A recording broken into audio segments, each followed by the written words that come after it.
Papag-aralan mo talaga eh. Ayan po guys, mga ka-ortelano. Papag-aralan mo talaga ito brad eh. Wala na sisirain dito. Wala na.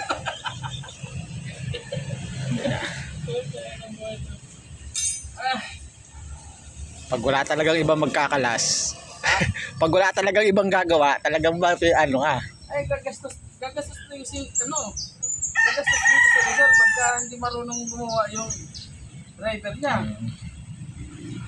Kawawa siya. Bro. Oh.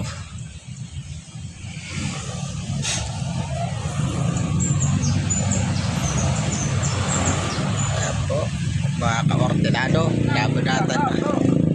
binabanatan po ni Rolando kanyang kabayo.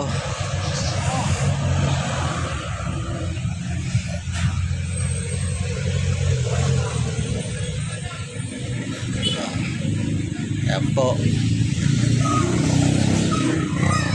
banat-banatan niya na po kanyang kabayo. Ayan po si Rolando.